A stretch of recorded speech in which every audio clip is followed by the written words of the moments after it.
Le 6-9. Listen anywhere. Sur France Inter. Bonjour Pierre Aski. Bonjour. Et aujourd'hui Pierre, vous vous interrogez sur l'attitude de Donald Trump vis-à-vis des guerres d'Ukraine et du Proche-Orient. Donald Trump n'a fait aucune déclaration de fond depuis sa victoire mardi. Et pourtant, celle-ci se fait déjà sentir dans les deux principales zones de conflit mondial, l'Ukraine et le Proche-Orient. Avec un impact diamétralement opposé, selon que vous vous nommez Volodymyr Zelensky, président d'une Ukraine en difficulté militaire face à la Russie, est menacé de perdre son premier soutien, l'Amérique, ou Benjamin Netanyahou, Premier ministre d'un État d'Israël, en guerre depuis plus d'un an et bénéficiant désormais de la protection totale du président élu Trump.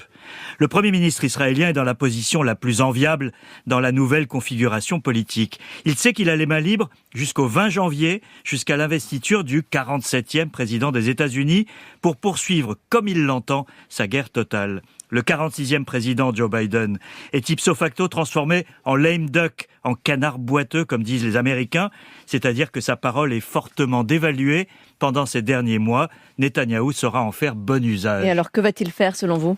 Netanyahou n'a pas beaucoup cédé aux injonctions de Joe Biden à changer de stratégie depuis un an, à part sur les frappes en Iran, dont les cibles ont été négociées avec Washington. Il n'a même plus aujourd'hui à se soucier de ce qu'on pense à la Maison-Blanche jusqu'au changement de locataire. Ça va lui permettre de mener à bien le nettoyage ethnique qui ne dit pas son nom dans le nord de la bande de Gaza, sans afficher réellement ses objectifs. Pour écarter tout risque, il a même limogé son ministre de la Défense, Yoav Gallant.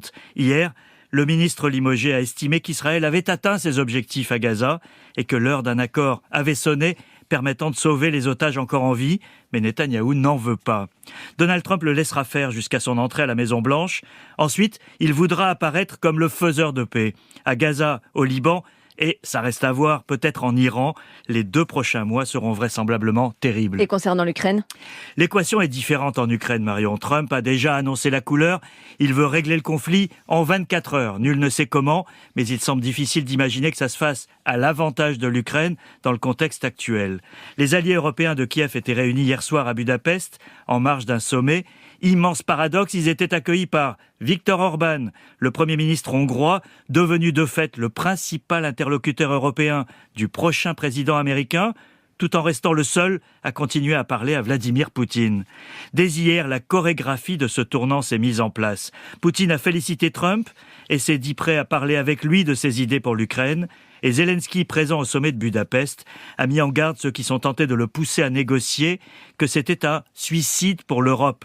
Comment les Européens arriveront-ils à empêcher que le duo Trump-Orban ne fasse céder l'Ukraine dans des conditions plus favorables à Poutine qu'aux Ukrainiens ?